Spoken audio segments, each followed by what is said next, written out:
Back to my YouTube channel the literature talks. और आज की इस वीडियो में हम लोग क्लास 6 की roots and wings literature reader का 13th चैप्टर करने जा रहे हैं, जिसका नाम है अबू बिन एदम।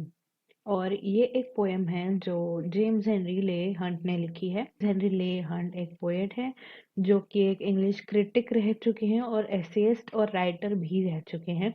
उनकी जो ये पोएम अबू बिन एदम ये बता रही है, इस पोएम में हमें सीखने को मिलेगा कि जो लोग इंसानों की मदद करते हैं उन्हें सबसे ज्यादा प्यार करते हैं भगवान, उन्हें गॉड सबसे ज्यादा लव करता है।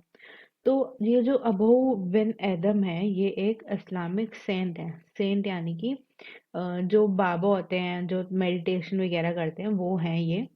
और इन्होंने अपनी पूरी जिंदगी लोगों की हेल्प करने में निकाल दी है, डिवोट कर दी है अपनी जिंदगी। इनका जो अर्थ पे आने का इनका जो मोटिव है वो यही है कि वो अपनी जो लाइफ है लाइफ भर अपनी अ, अपने आसपास जो भी लोग हैं जिन्हें भी हेल्प चाहिए उन सबकी मदद करे। इस पोएम में पोएट ने एक इंसिडेंट डिस्क्राइब किया है जिसमें अबू बिन एदम जो कि एक सेंट हैं, एक बाबा हैं, एक साधु हैं, वो एक एंजल से 2 बार मिलते हैं। और इसीलिए ये पोएम जो है 2 पार्ट्स में डिवाइड है जिसके 4 स्टैंजाज हैं। तो हम लोग एक एक स्टैंजा पढ़ेंगे और उसके बाद उसका मतलब समझेंगे। Above bin Adam, may his tribe increase, awoke one night from a deep dream of peace, and saw within the moonlight in his room, making it rich and like a lily in bloom, an angel writing in a book of gold. अब इसमें story जो poem start होती है वो उसके name से start होती है और एक छोटी सी प्रेयर के साथ स्टार्ट होती है कि उनके जो भी लोग हैं वो बढ़ते जाएं। अबू बिन एदम के जो लोग उन्हें फॉलो करते हैं वो लोग उनकी तादाद बढ़ती जाए। अब आगे वो बता रहे हैं कि एक रात वो बहुत ही गहरी नींद में सो रहे थे। डीप ड्रीम ऑफ पीस का मतलब है कि वो बहुत ही गहरी नींद में थे और उनको किसी भी चीज का डर नहीं था, इसलिए वो शांति से सो रहे थे बहुत अच्छे से। और एकदम से उन्होंने देखा, जब वो अपनी नींद में से उठे तो उन्होंने देखा कि उनके रूम में बहुत सारी लाइट आ रही है, बहुत सारी मून लाइट आ रही है, चांद की रोशनी आ रही है। तो वो देखते हैं कि वहां पर एक एंजल है और वो एंजल एक गोल्ड बुक के अंदर कुछ लिख रही है। और वो जो मूनलाइट आ रही है, जो चांद की रोशनी आ रही है, वो अबू बिन एदम को बहुत ही ज्यादा वाइट और ब्राइट बना रही है। जो कुछ भी एंजल उस बुक में लिख रही है, उस गोल्डन बुक में वो जो कुछ भी लिख रही है वो सब भी एकदम उस बुक की तरह सुंदर और गोल्डन लगने लगता है। अब नेक्स्ट आंसर देखते हैं। Exceeding peace had made Ben Adhem bold, and to the presence in the room he said, "What writest thou?" The vision raised its head, and with a look made of all sweet accord, answered the names of those who love the Lord. अब exceeding peace had made Ben Adhem bold, इसका मतलब ये है कि Ben Adam जो थे वो Saint थे, एक साधु थे, तो उनके पास कुछ पावर्स थी जिनसे वो उस एंजल को देख पा रहे थे।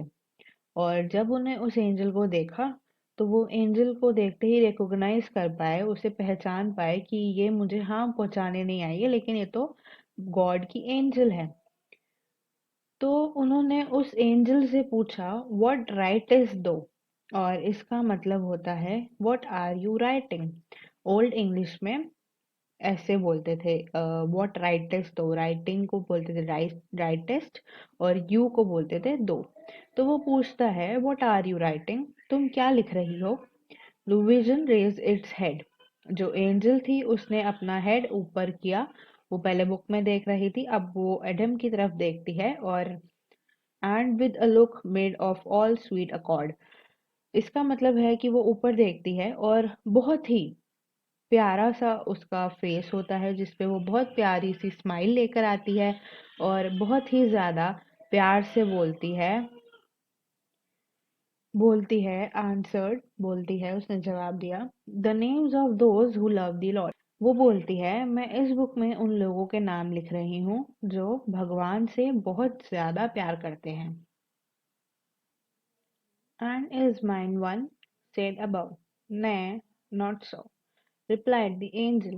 Above spoke more low, but cheerily still, and said, I pray thee then, write me as one that loves his fellow men.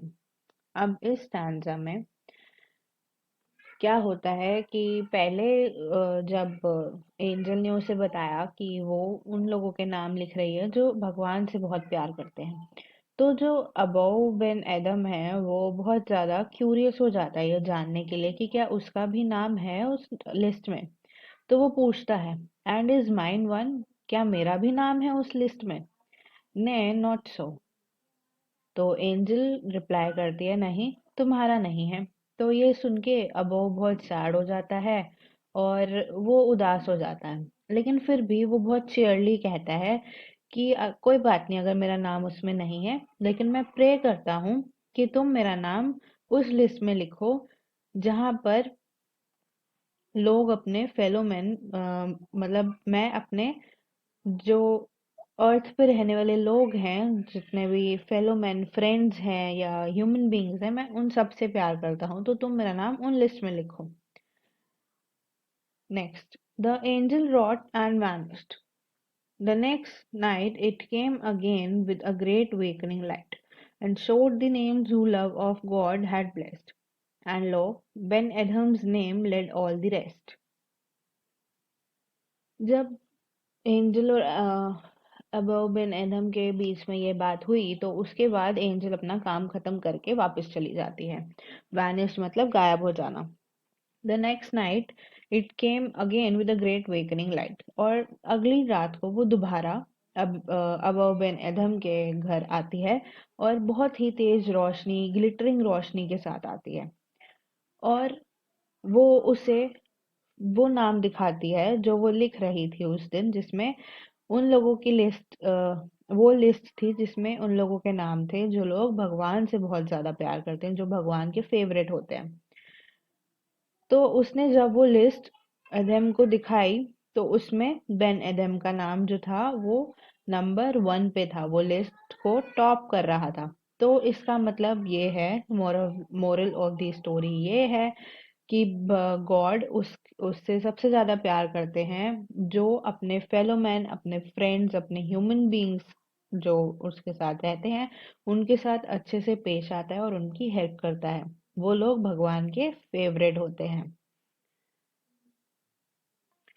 तो हमें इस पोएम से ये सीखने को मिलता है कि हमें भगवान जी से प्रे भी करनी चाहिए और अपने आसपास जो भी लोग हैं उन सब की हमें रोज हेल्प भी करनी चाहिए ताकि हम भी गॉड के फेवरेट बन सकें। ओके, सो यहाँ पर आपकी पोएम जो है वो एंड होती है। आई होप आप लोगों को ये पोएम समझ आई होगी। अगर आपको कोई भी क्वेरी है तो आप नीचे कमेंट बॉक्स में लिख सकते हैं, मैं ज़रूर आपका रिप्लाई दूंगी। नहीं तो आप मेरा टेलीग्राम चैनल, जिसका लिंक डिस्क्रिप्शन में मिल जाएगा आपको, वो भी ज्वाइन कर सकते हैं और वहाँ पर भी अपनी क्वेरीज ड्रॉप कर सकते हैं।